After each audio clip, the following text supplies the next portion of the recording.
you know that preacher that had this big scandal. I sold into his ministry, and it worked. It worked, but I was religious. Religious meaning like He did the thing with the resurrection. I wasn't on board with that, but I realized even with that though, I wasn't really showing love because I thought the man should have been perfect. Yo, that's why this called the Selah Podcast. He said,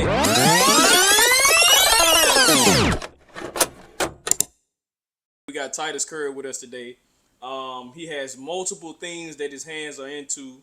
I know he got attention to detail, insightful consulting, graphic designs. He's a minister in the Church of God in Christ. He had us in a focus group, making sure we did 10,000 steps, like health wise. So he got his hands in everything. And one thing I can say is that Titus is very, very determined. One of the most ambitious people I know. So it makes me want to be around him. I remember telling my wife, y'all can ask her this. I said, man, I don't know what it is about Titus, but he ain't got to say nothing. But when I'm around him, I just want to do stuff.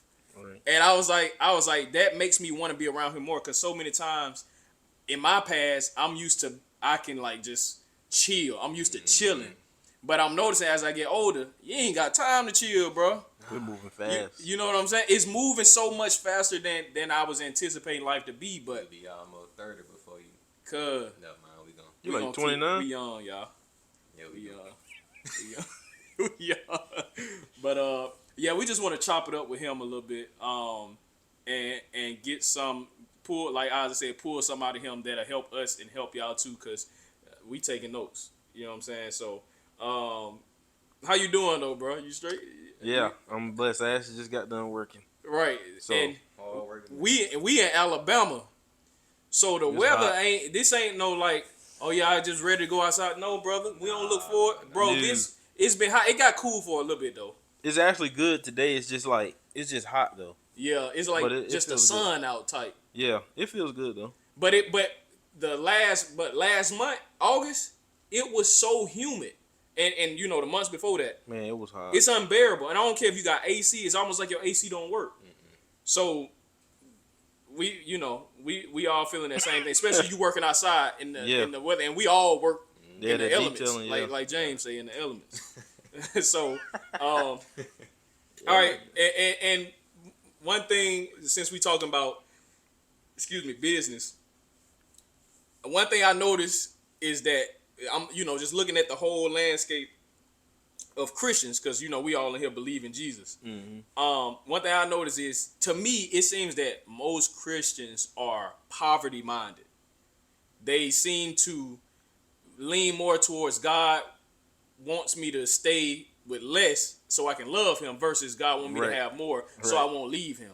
Yeah. So do you see the same thing, or do you feel the same way? Oh yeah, a lot of people feel like they have to be poor to stay with Jesus, but that's not necessarily the case, because I think like Jesus had everything that he needed for his ministry, so we need the same thing, So I think that like you said, a lot of people are in poverty, but they don't know that they're in it.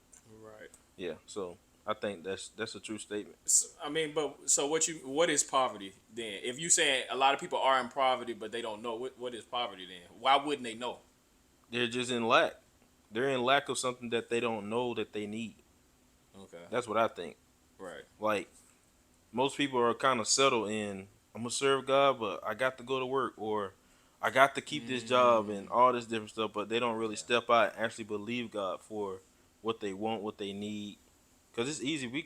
All of us go get a job, Yeah. But when you actually step out there and believe God, that's when you can be in lack or poverty and still have what you need.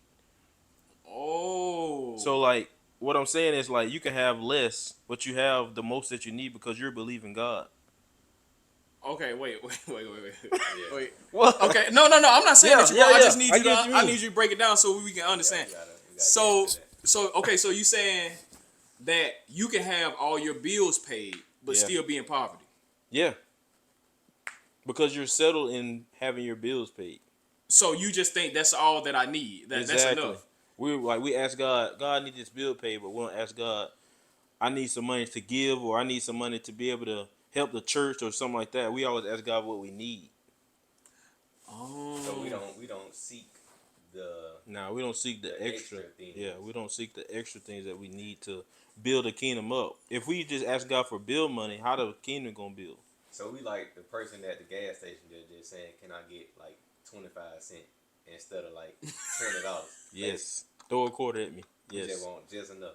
Just enough to go get a fix or something that you probably, they might be dealing with drugs, or I don't see a drinking, and then you can do anything with a quarter. Yeah. What you gonna do with a quarter, man? Nothing. And just as crazy as that sound, you saying that's how crazy we sound to God when all we want is what? Man, God gave me that, like, I think that was the beginning of this year. He was like, ask me for more, pretty much. And that's hard. If you, like, you got to ask God for more than what you're usually asking for, like bill money, or God, take care of this situation. There's a lot of stuff, a lot of people have going on, but they just be stuck on paying their bills and take care of this, to protect us and all that. But so is that ultimately just trust though? Like trust in what? Like when God say to you, ask me for more, is that basically the same thing as saying like just trust me more? Pretty much, yeah. Ask and wait. Yeah. I mean, okay, all right, because I'm gonna tell you that sounds crazy. It is. You might get slammed if this video get over. Because people like so. All right, because I heard this before, right? I heard this story of I think his name. I don't know if y'all remember. We learned in school Napoleon Bonaparte, the guy who was over the French. I think he was over the French. Yeah, I'm familiar with the name. Yeah. Yeah. They took over a country, right? And when they took over the country, it had different smaller territories that went with it. And one of the lesser positioned people that was in the military walked up to the table that they were sitting at. Now, number one, that you ain't supposed to do that. But he walked up boldly, and he went to Napoleon and he said, sign me over one of the deeds to these lesser territories. And Napoleon sat there for a moment and he thought about it, and then he told one of the people to go grab him the deed paper, and he signed him over one of the deeds to a whole island. And so then the guy got the deed and he left and went back to his seat. And one of the people who was sitting, one of the leaders was sitting with him. They said, why you do that? Napoleon said, he honored me with the magnitude of his request. Right. He honored me because he asked for so much. Right. He had the audacity to ask. And it ain't even so much he had the audacity to ask. He had the awareness of how strong and powerful I am. He's honoring me by saying I'm powerful enough to give him a whole island. So it makes me look good. Yeah. Yep. So I can see what he's saying in a way like it's almost like you're making God look big when you say, God, you don't only just pay my bills, but you provide enough for me to be able to fund a whole church's income or this kingdom thing. Yep. You know what I mean? It's like you honor me with the magnitude of your request. And I think that's a mindset that a lot of Christians don't have, bro. Yeah, no. I think they more so, like you said, God, if you would just take care of this. Yeah, like, you know how they say. We fight with small offerings. Fighting. Like, struggling and fighting in our own can mind. stand with $10. I ain't got but $5. When they do the $10 line, that was they do or just participate in the offering. Like, can they get 100 people to help us tonight with $10? Stuff like that. It's like they fight back, but they'll leave right out of service, go to a restaurant, spend $30 on whatever food they finna eat. All right, but they getting value to them. But to them, is it value though? I'm eating. I'm getting an instant value. I'm giving you money, and I'm finna eat, and I'm finna feel good. But that's what you want, what they want. Right. It's what they want, and it's what they know. They don't know that if they had, I ain't trying to compare the food to the offering, but I'm saying the $10 that you give cheerfully will be way more than the food you finna eat for $30, and you be like, man, I'm full now. But if you because after you eat cheerfully, go on get your Chipotle. That's the truth. Right. That's the truth. Because it ain't gonna benefit you. But like you said, it's the mindset. People are in poverty. They'll spend their last on food, but have it to give to God and don't give. that's the poverty mindset. I think give to yourself, but don't give to God, stuff like that. Right. So now basically, based on what you're saying, bro, being poverty minded is being selfish. Yeah, big time. If you talk to some homeless people, they selfish. Like they willing to help now because they're in that state, but the reason that they're there is because they became selfish. Oh, they were selfish. Yeah. And so now because they ain't got no leverage, they begging. Yep. Now it's like I had my wife, had my kids, this and that. My wife was telling me to stop drinking. She put me out. You became selfish. You wanted to keep drinking or doing what you're doing. So now you're there. So they did it. Now they're. Right, I got you. Yeah, now they're want to beg and help and do this or I help you. For they don't got humbled. Oh. So I think that's. And we know he's not talking about every homeless person. Yeah, that's why I said some. Yeah, for sure. A lot of people are in some states that they don't deserve.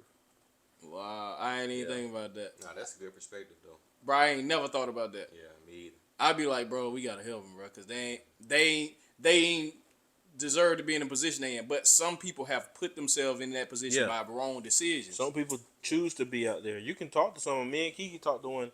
They choose to be out there. Really? Yeah.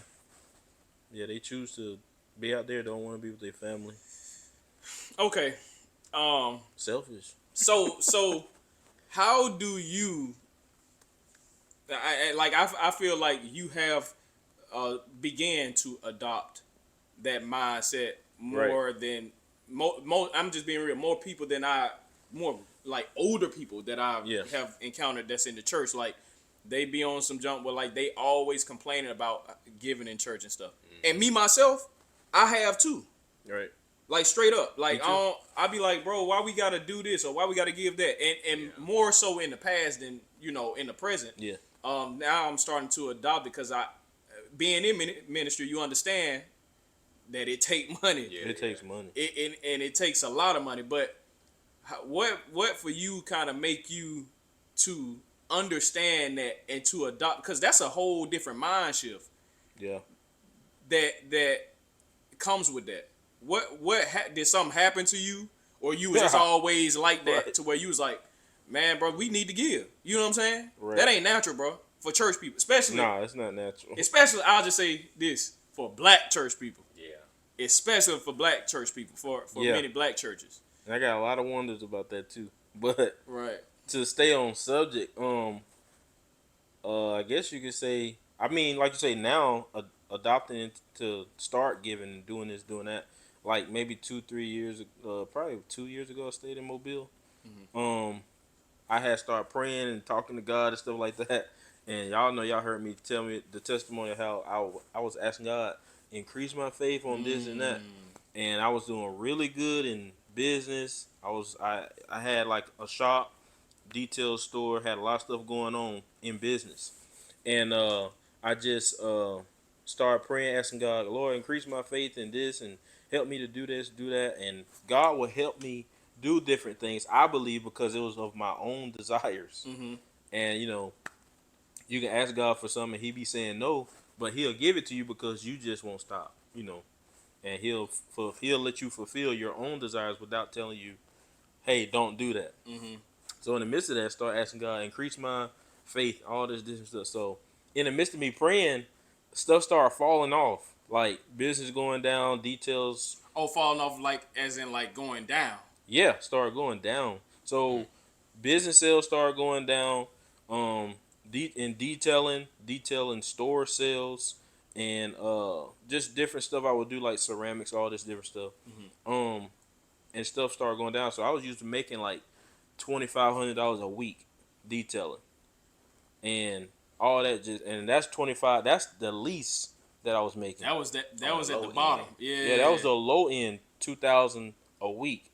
Anything over that, I was doing great because I'm by myself and I don't really have like a lot of workers and stuff like that. Yeah.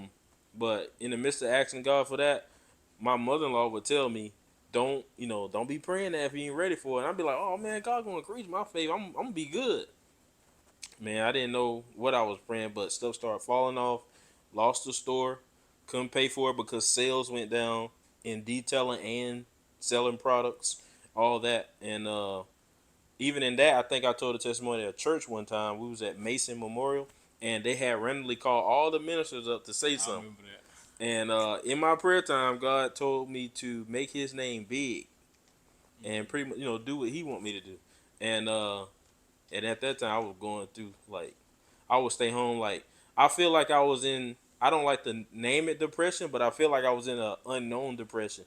Cause I would just call out. Like, I would tell people like, "Oh, I ain't coming today. I'll stay home, play my Oculus all day." Stuff like that. And my wife just found out like not too long ago. She was like, "Oh, you was calling out of work to play with the Oculus?" I'm like, "Yeah, I ain't want to go to work."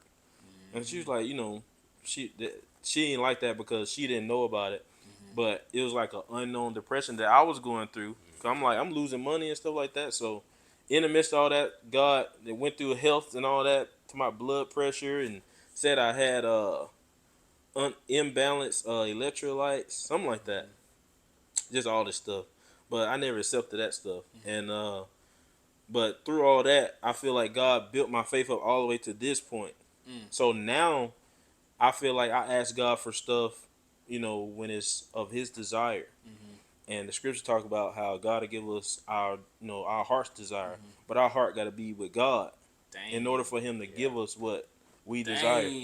So I think that that's where it all started leading up to now. So like when we go to a church or something and somebody asks for an offering, if you got it, you should give it, not based off that person's lifestyle or they be saying good soil. If you're sowing, you're going to reap. That's the principle. It don't really matter. No, it don't matter. There's good soil, bad soil. If you put a seed in the ground, it has to come back because you sowed it. If you sow it right, it's up to you. It can be hard ground, soft ground. If you sow some water, God gonna water or something gonna happen. The seed's gonna come back. But I just believe in giving when it comes to if you have it, you should give it. Not if, you sitting there tussling with yourself. Like, you got $3,000 in your pocket, and they say every person here get $50, and you tussling with $50. Right. Yeah. Come on. Hey, I ain't gonna lie. You just said something that made me think. Yo, that's why this called the Selah Podcast. He said it don't matter the ground, and most times they teach you that, bro. Give to good ground. Yeah. Right? Yeah. But if you think about it, God didn't give to good ground. When He sold Jesus, He sold into the sinful world. Yeah. So that He could reap harvest of good. So it's more so about how good is the seed versus how good is the ground.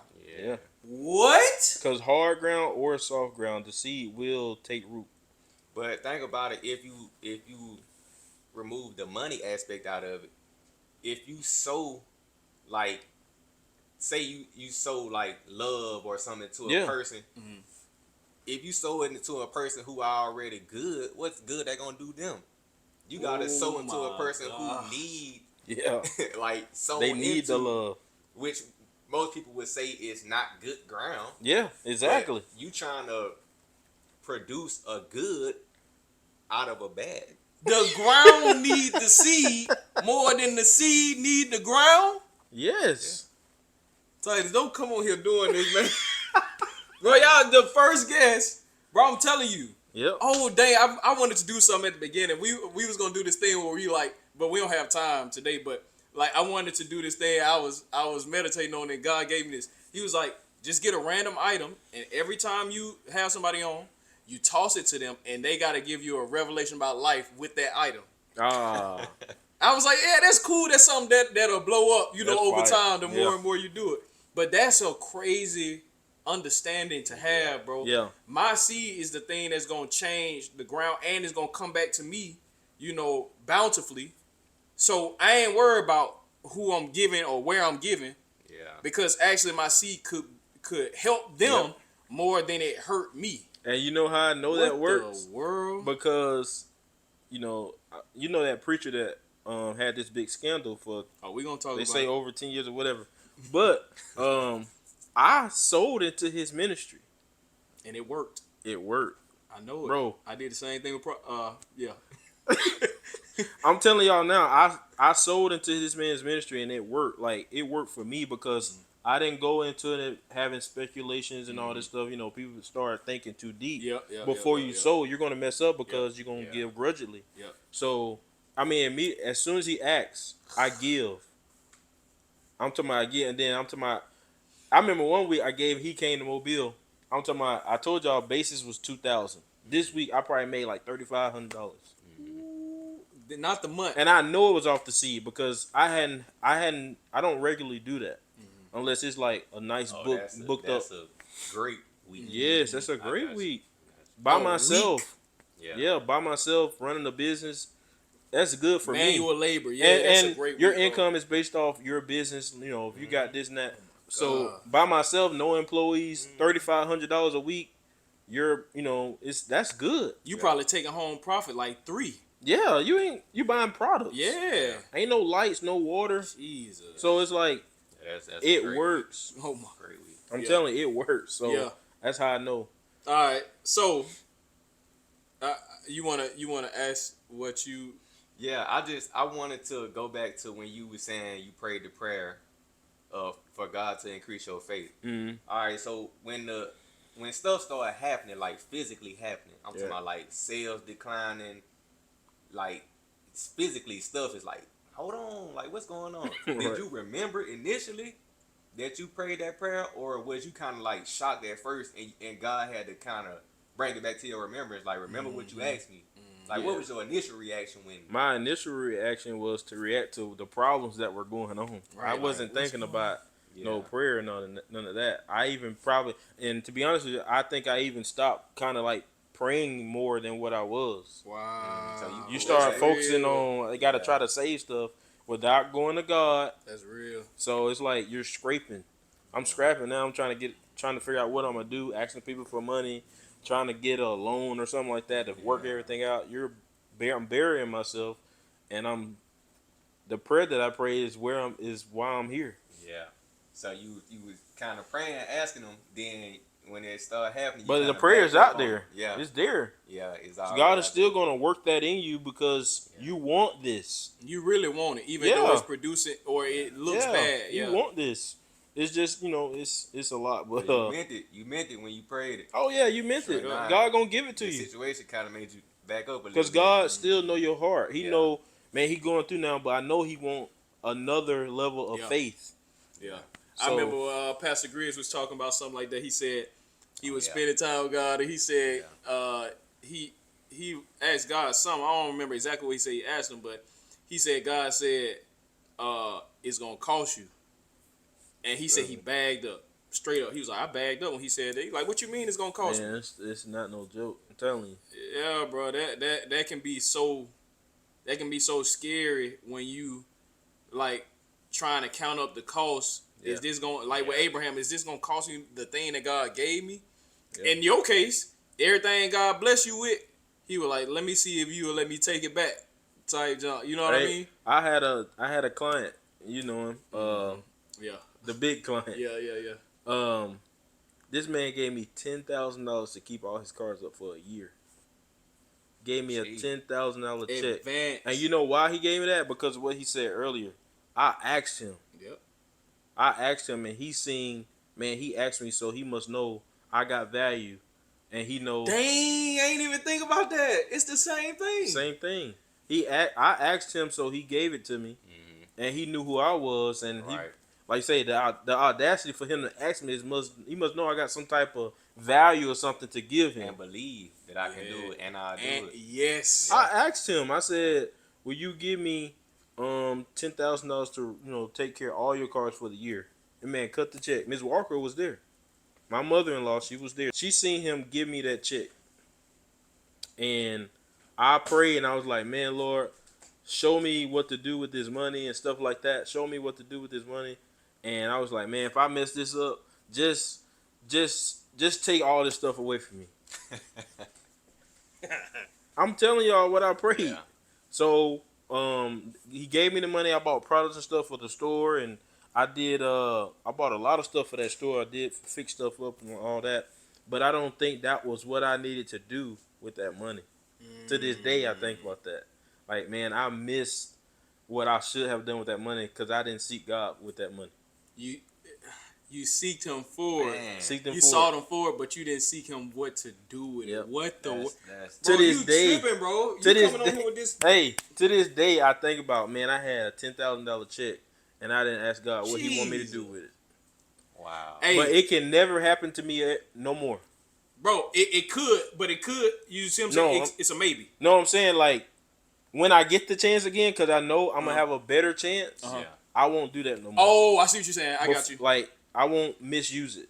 But you know what that's like, though? That's just like if Peter walk on the water like he did, and the people in the boat like, bro, you failed. Yep. Bro, you didn't even try. Yeah. You didn't even try to walk out there. You see what I'm saying? So at least you walked on the water. Yes. You see what I'm saying? Exactly. So to me, the way that I be thinking about it, bro, I be like, bro, I ain't tripping. Like for instance, let's say we in a situation, God speaking to you, whatever, and you hear God say blah blah, and then you like, I don't know, God. But then you see eventually that what He told you was true and you should have did it. Yep. To me, I don't be like, dang, bro. More so, I'll be like, oh, I heard him right. Yeah. So that means if I'm hearing him, even though I just disobeyed, that means that I won because I can hear him. Yeah. You see what I'm saying? Because some people hearing the wrong voice. Yep. So that to me is like some of the same thing, bro. At least this junk just worked. Yes. So works. now I know to replicate the system. I know what to do to get it back. Oh my God. Yeah. And people will say, like you say, oh, you failed. No, I actually won. You don't. I actually won by failing because I know the system. I know what it takes now. All I got to do is do this, do that, find this person, connect with them, and initiate the conversation, and it's there. I want to keep going into that jump, but it's time. You can ask some if you want. No, we good. Okay.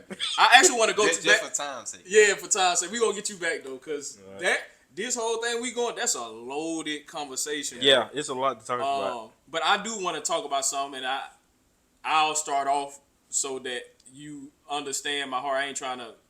You know me. I don't like talking about preachers. I don't like doing that. Yeah.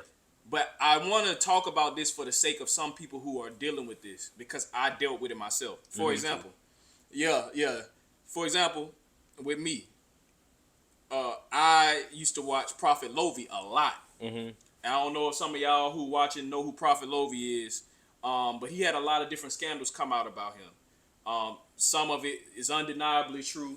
Some of it's still up in the air, but still it's just a lot of muck around his name. And stuff like that. And so that made me fall back a little bit off watching him because I began to realize, man, it wasn't that I was just following him. I was more so trusting him. Yeah. You know what I mean? I wasn't just like, okay, let me brush up on and learn this and then do this. I was so involved that it was more so like he was the one that saved me. You know what I mean? And and I knew that wasn't the case, but that's how I was acting. Right. And so I had to draw back because I had to realize, man, I'm in this for Jesus. I ain't in this for these other people who they just helping me to grow. Yep. But the point is, if you find Jesus, then you righteously don't need them. Right. Because Jesus is the goal. So I realized that because then you get this letdown when stuff like that happen because you just like, man, this guy, I thought this, I thought that. Yeah. It shouldn't have happened, blah, blah. And so then it makes you to put up a wall. I know a lot of people put up walls against people now. Yeah. And they just some people start exposing everybody. Yep. You see what I'm saying? So I want to ask you this just for the sake of some people who are dealing with it. What happened with Brian Corn? Because you like you mentioned, he that was somebody who you follow very avidly. What happened with him? How did that make you feel as somebody who followed him? And like, how did you come to a resolve about it? Like, what was your mindset about it? My mindset around the scandal. Yes. So and just him in general involving him. Yeah. So I watched him from the time I got saved at my church. I was, he wasn't my pastor or nothing like that. I just followed him through media. Mm-hmm. And from the time I got saved to the time up until this scandal or whatever, I followed him closely. Like if he had a meeting somewhere, I would go locally or whatever, and then I watch him online, different stuff. Like I kept up with him, and then when that scandal hit, it just took me for like a loop because I was like, no, this can't be right because Prophet is living right. Prophet. That was. I'm telling you, like I went to Prophet Lovey Church, I was so I know. Yeah, and turns out, so I wasn't like I would love to still meet him and talk to him and stuff like that. But I had to bag up too because he was becoming an idol to me. Exactly. And I was allowing him, and this ain't even him. This is me. I was idolizing him. Whatever he say, that's right. Whatever he do or whatever, that's right. I ain't even checking the Bible. Wasn't reading. No, wasn't reading the Bible when he say certain things. Like, oh no, if he said it, that's it. But I was like very caught up, and when that scandal hit, it took me for a loop, and it just showed me myself. Like, you're really not even paying attention to God in this situation. You focus on what he doing, and turns out I was caught up with the gift. Not the man or even God. I was just caught up with, man, he can prophesy, he can tell you of this, that, good teachings. He can heal and all this different stuff. So I was caught up with a lot of gifts that he operated in versus God and even him. If I was to meet him then, it would be for like, how do you do this, how you do that? Like it'd be for the gift's sake. Yeah, so I was very caught up with his gifts. Right. And God just showed me like, yeah, you was idolizing him big time. So what was your steps in like destroying that altar of that? Because I know for me, I was more so beginning to, and I know Isaac said he went through something similar with that too, but I know for me, it was something where I was like, nah, all right, except when I'm a bag off. Yep. But I feel like a lot of people bagged off. Yeah. But they don't start to search after Jesus now. Exactly. For me, I was like, okay, I need to get back to Jesus. I had to, dude, you cannot be idolizing these people. Yep. You're going to end up falling for a trick. And it ain't got, like you said, it wasn't him. It was me. Yeah. Because he's just a flawed person. Yep. That's what I'm saying. You see what I'm saying? So what steps did you take to kind of like destroy that altar and kind of re-establish yourself into where God wanted you to? I just, like you said, I just went back to praying and stuff like I was supposed to, other than watching him for whatever word he was given, for that could build me up versus going to God. And I actually stopped watching his videos and stuff so much. And, you know, certain things I might watch, but I bagged up big time. Yeah. And I just like, I can't do this no more to him or no other preacher. Yeah. Because that celebrity Christian stuff, it will destroy your salvation. Man. Because you focus on this person's name or their gift or what they can do, all this different stuff. Because they may not even have gifts. They might just be rich or something. Yeah. So just the lifestyle that looks. Yeah, like their lifestyle is awesome, you know. So, like I said, I just got back into praying, reading more. That time spending with him, I started spending it with God like that. Exactly. Yeah. So I mean, obviously, I think I know the answer to this, but like, was you kind of like hurt when it came out, and then how do you like honestly feel about him now? Oh yeah, I was hurt. I actually was working, and I seen that on the morning.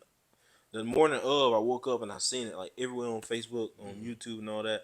And I watched, I listened, and all that. Man, I was hurt. I was hurt to the point where I had a few other appointments and stuff to do, and I was like, scratch it. I ain't gonna do that. I was like, man, this don't hurt. I went to my sister at the Jamaican spot and all that. I was like, man, y'all see this, see that? Because they know Titus love Prophet Corn from like age of 18 getting saved in church, you know, all this. And it was just hurtful. But was I mad or whatever? I wasn't really mad. I was more like disappointed.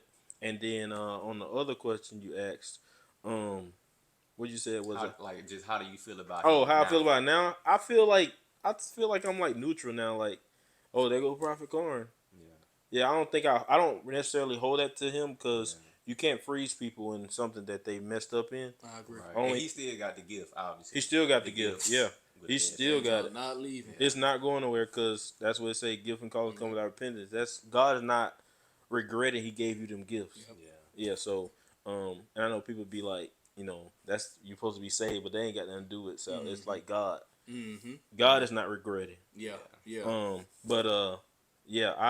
I didn't feel too good about it. I was very disappointed. But now I still watch videos and stuff of him. I just don't sit in it like, I allow myself to be fed, but I don't take his word for it. Yeah. And I agree. Like, I know even after I had realized, or some of that stuff came out about Prophet Lovey, I drew all the way off at first, but then I went back, every now and then. But it was for specific things that I might have wanted to learn about or whatever. Cause they got the teaching. They teach. You can't. You would be dumb to say that now because of that situation that happened. Now everything goes in the trash. Yep. Now spiritually, that's between them and God. Yes. But for my advancement, God put this tool here for me to use. Their teaching is like right. We are all tools to help the body of Christ grow. So if we were to invalidate a tool because the tool broke and the tool is in the shop now, and we like, oh no, I ain't using it because it broke. You see what I'm saying? No, it's in the shop. You see what I'm saying? And I think that sometimes, although, when people do certain things, they do need to be held accountable, especially when people have such influence that some of these people do. But I don't think that. I think that a lot of times people want you to demonize them with them. Yeah, exactly. They want you. We ain't watching him no more, right? No, you ain't watching him no more. Right. You see what I'm saying? They want it to be like this click thing. And you don't want to fall into the judgment either, because if you're judging him, the very thing you're judging him for, you might be doing it. I can't do it. Yep. I can't do it, bro. So don't say, oh, he was doing this, doing that. That was like 2 months ago. How you know he's not right with God? Unless something else come out or something like that. You got to be watchful how you treat people. You can't freeze them. Yeah, you can't. You cannot freeze them, because salvation is for everybody.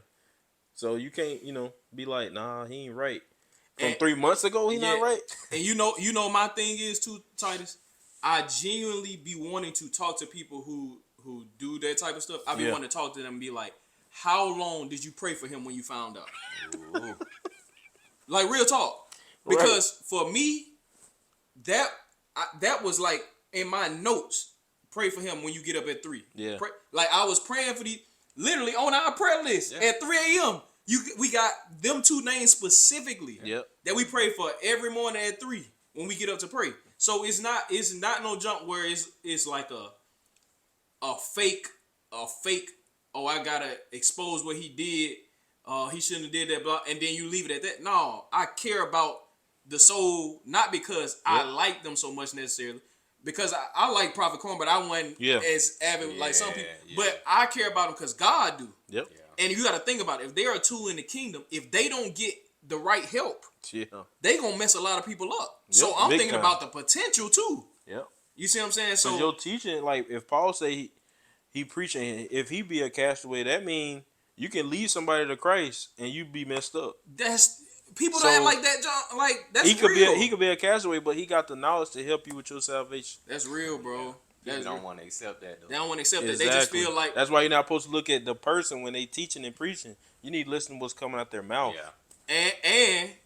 And you need to look at their fruit. Yeah. Yes. Because obviously the people we be watching, everybody's saying some of the same stuff, but then you can tell by being around them or, seeing some of the products in their life. Dang, bro, some off. And a lot of people always talking about some off, but it don't be nothing. They just don't like what they're hearing. But the fruit is what's like a spiritual build up for some people. Yeah, bro. I said something was off with him. Yeah, they just because it make you feel like I was on point. Yeah. No, you're not. You're actually off. Right, you the one who off. I guess we can kind of start rounding up with this question. What do you feel like, since we talking about how these 2 guys had that influence? What do you feel like is the state of like the church today? Or I mean, you can talk about, because we know specifically about the black church, but I mean, you might have a understanding of the church, the body of Christ today. Yeah. What do you feel like is the state of it, the condition of it? So based off what happened with Charlie Kirk, Man, there's no love. So we ain't got the love. Yeah, I don't think we have the love of Christ that we should. And the Bible says if we don't have love, we don't have nothing. Mm-hmm. So I feel like the state of the church is we got to learn how to love, and that's even me. And I think I shared with you. I'm having to learn that now, like show more love in different people falling in situations like that. So I think the state of the church, like on my point of view, is we need to figure out how to love each other because nobody will get saved if we don't have love. Yo, bro, I agree so much, and that's why I don't know if you noticed at the last Bible study we had, I was pinpointing on that verse that where it say, and you being rooted and grounded in love. Yep. Because that was there for a reason. He was talking about all this other stuff, but he said to be rooted and grounded in love, meaning everything stems from this. Yeah. And I think because people, when they come to salvation, a lot of them are not rooted and grounded in that love. They more so are conditioned for the gifts, the spiritual gifts. People love the gifts. Yep. And they like the fellowship. Yep. They like the celebrity preachers, the influence and stuff. Yep. But it ain't no real like God love. They say they love exactly. Because they, I make sure you got something to eat. But true love, that ain't it though. Like if you read the Bible, bro, it's how you treat people. True love is invasive. You got to think about what the Bible say. The Bible literally say that Jesus Christ died for us while we was yet sinners. So while we was out doing our own thing, not worrying about, how God felt about it, he chose to die for us and disrupt our whole plan so that we could be saved. So I'm looking at that. I'm like, dang, so true love don't really care what you got going on. It'll get in the way of what you got going on to save you. Yep. And that make me be like, oh, no, I ain't got it right. And for me, man, I'm telling you, when I got in the church or whatever, 18, been in church all my life, but I got saved under Pastor at 18. 18, yeah. Like when I got out of school or whatever. Mm-hmm. I actually got serious. Mm-hmm. But I was religious, and I still hold to something. So what you mean by religious? Religious meaning like, if I see you doing something wrong, you going to the lake. Like, there was no love to cover nothing. And I'm telling you, like, I'm serious. And I even have, like, I feel like God's giving me love, to learn through that too. Like, even now, I still hold to certain things. Like, I feel like if you're a believer, certain things you shouldn't be doing. Yeah. And you should know to not do that, because if we both got the same spirit, if it's grieving me, why is it not grieving you? Yeah, to true. Do that. That's true. Yeah. So that's the way I feel. But I'm learning to not be religious in a lot of stuff, because, and that's another state of the church too. We're very religious on telling people what they shouldn't do and do this, do that, but there's no love behind it. Right. It's more so, and like, for me, I just want to tell you what the right thing to do, but I don't care about you after that. Exactly. There's no love, like how you treat me after you tell me, hey, you need to stop doing that, and I can't come hug you or talk to you, or we go out to eat together and stuff like that. And even for the other person, they should be able to receive in love too, because you are the one giving the love, so they should be able to receive it. Yeah, so that's what I think too. Religiousness and love. If we get rid of like those religious ways and learn how to love, we can win a lot of people to Christ. Because even Sunday we was talking about in the Sunday school lesson how like Peter and John won 5,000 to the church that day. They could not have been out there hooping or been out there saying, get your life right, because all y'all here fornicating and all this stuff. They had to preach a message of love and the gospel in love for people to come to Christ. 5,000? You know how many people that is? Bro, people don't understand. They just look at it and be like, it's 4 digits. No, that's it's 5,000 living people, bro. Bro, we can't get 50 people to come to church. Come to church. No. Because you all about the rules. And I ain't talking about churches together. I'm talking about individual churches. Yeah. Just get 50 people to come through love. They're not finna come. Yeah. But it's what you were saying about the praying for the leaders that be falling and stuff. Because that's the person that I don't think I was following them like super to the T, but I liked how they was explaining stuff. Mike Todd. Yeah. I was a Mike Todd fan. I just liked the way he broke stuff down, explained stuff, because you know Mike Todd real cool. Animated, used props. He real illustrated, and all that. But I could get it. I'm like, oh yeah, I get that. And when he did the thing with the resurrection, Easter, it was like the big performance. I mean, and that whole ordeal. Yeah. And I really wasn't on board with that. But I realized even with that though, I wasn't really showing love because I thought the man should have been perfect. Not 10 out of 10, but I thought he should have been like a 8.7 out of 10. You know what I'm saying? The most, right? Yeah, and the man made a bad decision or whatever, and I done crucified the man. Yep. And so I wasn't really showing love.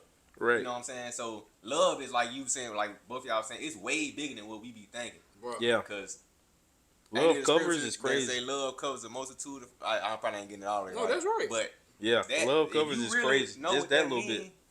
Love covers a multitude. That means that's big. It's things that people can do that love be like, don't worry about it.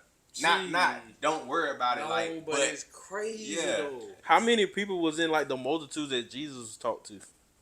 Like it was over.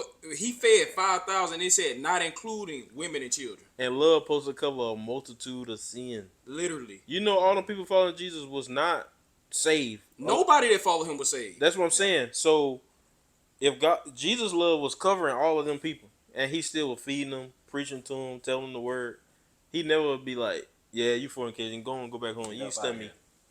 It wasn't on. That's crazy. It wasn't on no personal like.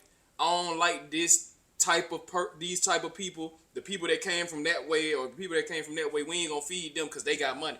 Yeah. Everybody who was out there ate. It said that they ate until they ain't want no more. So like his love was based on his father's love for them. You see what I'm saying? And I think our love be based on how we feel about it. Yep. And that's not God's love. That's not God's love. Because if God give you his love, you have to show his love. Yeah. You can't receive his love and show your love. Yeah, our love is partial. It's partial, bro. It ain't nothing you can do about it. It ain't gonna make it. Unless you receive his love all the way. I think it's a scripture that say, we have known and believed the love of God. So if you have become familiar with it, when you familiarize yourself with the love of God, then you're able to replicate it. Yep. But until then, you just be trying to mimic it, but you ain't gonna get it right. You know what I'm saying? So I think even with what we was talking about at the beginning, bro, the giving, love, bro. Yeah. It got, because if you don't like where you giving, or you don't like the way they did it, you gonna look at it with a poverty mindset. If you fall in love with giving, you won't never have a problem with, I ain't giving no $10. Money won't even matter. Like, if you got it, you'll give it. Wow. That's all to it. That's the way I do it now. If I got it and they ask for it, I'm giving it. Wow. I'm not gonna not give it because I got some big stuff I need God to take care of. Yes. And I'm not giving for that reason. I'm giving because I already have it. Yeah. As they say, don't give to be blessed. Give. You're blessed because you give. Wow. So the things I got God up before God, I already have them because I already gave what I had. Mm-hmm. That's what I'm saying. Mm-hmm. So that's how I feel about it. Yeah. All right. You want to kind of round it off, or what you think? You got one more? Yeah. Go ahead. Oh, okay. We was talking about how you was kind of religious initially when you got saved. We can go back to that and we can close with this. But what made you? Because we know you. You love church, bro. Yeah, I love church. You love church, and you love the atmosphere of it. I know you don't always agree with everything, but you love what the church is embodied for and what it represents and all that type of stuff.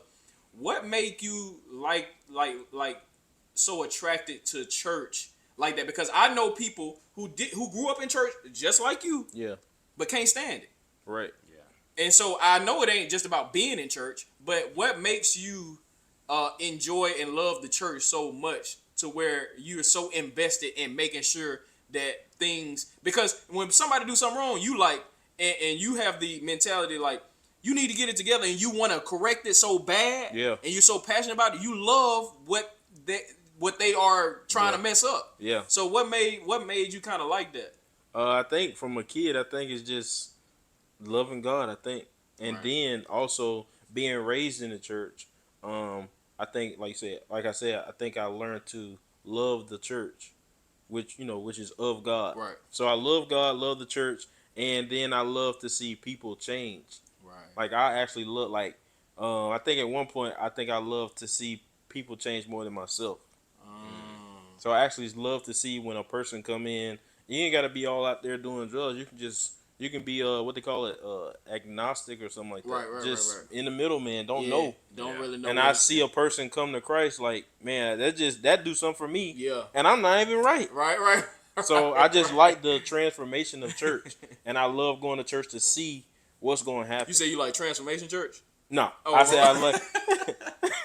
I said I like the transformation of church, that what church does to people's lives, and I think that's what it is. Like I like seeing what's going to happen, and then I like the ups and downs of church too, like to see what's new, what's going to happen today.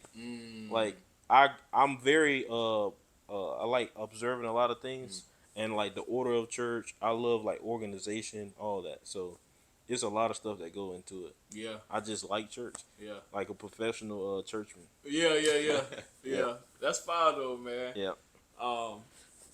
But yeah, man, I think some of the stuff you've been saying, bro, I ain't gonna lie. You didn't help me on that giving thing. You didn't help me, bro, because I ain't never heard it or seen it like that in my life. Yeah. But I appreciate you, and I thank God for you being our first guest on the podcast, man. But we're going to definitely have you back because we want to have you and your wife. Yeah. So he's going to be nervous, but she'll come. She'll come. If we're going to do it together. If we're going to do it together, she's going to come. Yeah, we got some stuff for y'all. So, but we appreciate you for cutting the time out. I hate time short today, though. Yeah, it's cool. We'll get you back. We'll get you back because we both working on a short schedule too. But we do appreciate you for coming, and we gonna cut this up and make you look as worse as possible on the internet. All right, so. But see, hey, what's funny is I know you don't even care for real. All right, so. I know you don't even care, but y'all, we gonna put all of his links to his YouTube, to his social media and stuff like that. So you guys can follow his stuff. He be posting some good stuff on social media too about the church a lot. So y'all can see that. But we'll tag that. You wanna say anything else? You wanna shout out the conference right quick? Oh yeah. Leadwell Conference is October 10th. We got Pastor Mark Moore coming. We got Antoine Cooks. They're both from Spirit and Truth Church of Atlanta. Then we got Right Way Christian Center Church of Mobile, Alabama. Dr. Benson Robertson, he's coming. And he's going to do a day session. We got Santasha Thompson, Bree Burrell, my dad. Miss Alabama. Yeah, Miss Alabama. And they're all going to be there that night to speak. So if you want to, and you should, register for Leadwell at leadwell25.com. Yeah. And I'll see y'all there. Yeah, we gonna put all of that in our description of the video, and y'all will see it down below. Yeah. But you don't have to be in the area. You can drive in because y'all know people follow Mark Moore from everywhere. We fly. Y'all fly in. Yeah, y'all fly in, man, and come support. And this is one of them things that's he talked about with increasing his faith. I saw him when he thought about it, and I saw him starting to execute it. Yeah. And it's crazy because, not that I would never even lie to you and say I doubted him. You know what I mean? Because I had seen him do other stuff that kind of blew my mind. But I know that when I saw it, I was like, oh, he's serious. Yeah. and then I saw him start moving. And so then I've learned, and like I said, he's been doing other stuff. I learned, so I'm like, hey, what can I do to help? Because I want to be a part of it. Because I already know he going to get it done. Yep. I might as well tag along and help if I can, But y'all come out and support. And even if you cannot come, there is a way that you can donate or have your business shouted out at the conference. Yeah. So y'all just check out the site. You'll see all that stuff. Yeah. But email me through the website. Yeah. Email me through the website. If you got a question or something. So yeah, man, we appreciate you, bro. I appreciate y'all.